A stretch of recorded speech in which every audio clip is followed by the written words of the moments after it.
Welcome back to Minnesota Score TV. Well, rugby is just about the last sport you'd expect anyone in a wheelchair to be competing in. But then again, you probably haven't met the Minnesota Ice, a quad rugby team intent on smashing stereotypes and changing lives. Bruce Leonard has our story.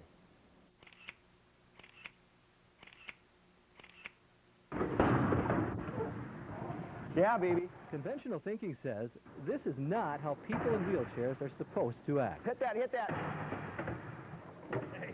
But Nice. Conventional thinking is the last thing going on here in the gym at the Courage Center in Golden Valley. As members of the Minnesota Ice quad rugby team, these players are smashing the stereotype that people in wheelchairs are somehow frail and helpless. When you're accomplishing something as much and it's visible as how well people perform at this sport, you just feel really, really proud. Nobody knows that feeling more than Dominic Klemus.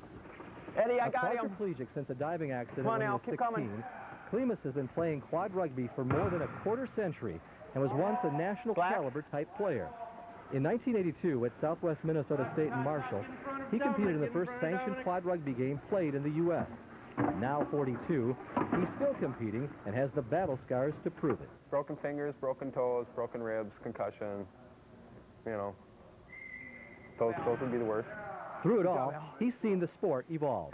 In the beginning, it wasn't, like I said, it was a lot more mellow sport, just a lot of fun times, but now people are serious, and it's almost like a little badge if you knock somebody to the floor. All the action takes place on a basketball court using a volleyball.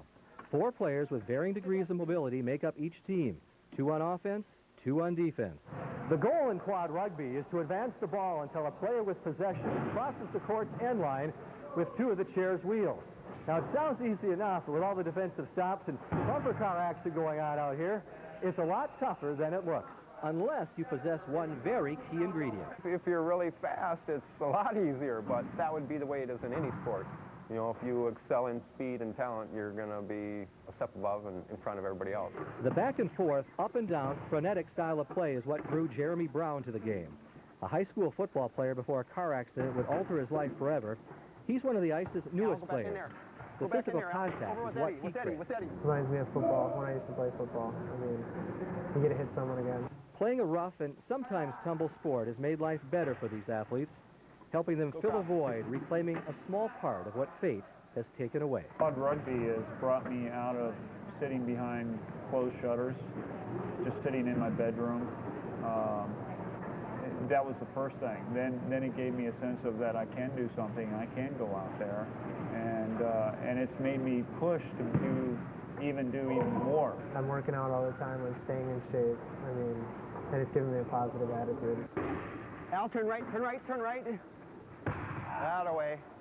Good job.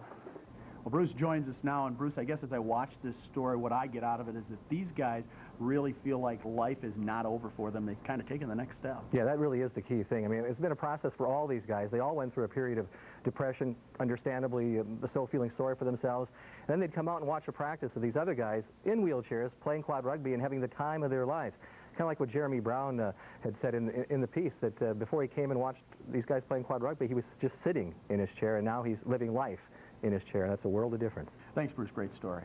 When we come back, we hit the hard